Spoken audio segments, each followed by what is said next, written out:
काय म्हटले पहा, गटातील जुळणारा पर्याय आपल्याला शोधायचा आहे. दिलेली संख्या काय आहेत? 78, 45, 91.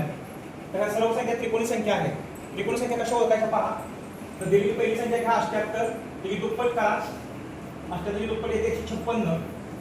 156 च्या मागची पूर्ण वर्ग संख्या कोणती आहे? 144. त्याचा वर्गमूळ घ्या 12 आणि त्याच्या पुढची संख्या घ्या 13. ह्या दोघांचा गुणाकार 156 येतो. त्याच पद्धतीने पुढची संख्या घ्या 45, त्याची दुप्पट करा. दुप्पट म्हणजे गुणिले 2. 45 ची दुप्पट 90. त्याच्या मागची पूर्ण वर्ग संख्या कोणती आहे? 90 च्या मागची 81. त्याचा वर्गमूळ घ्या 9. त्याच्या पुढची संख्या घ्या 9 च्या पुढची संख्या 10. ह्या दोघांचा गुणाकार 90 इतका येतो. त्याच पद्धतीने 91 ची दुप्पट करा. ती संख्या येते 182.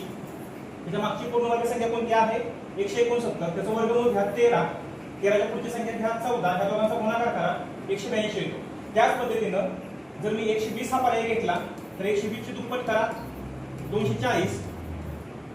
240 च्या मागची पूर्ण वर्ग संख्या कोणती? 225. त्याचं वर्गमूळ घ्या 15 आणि त्याच्या पुढची संख्या घ्या 15 च्या पुढची संख्या 16. ह्या दोघांचा गुणाकार 240 इतका येतो.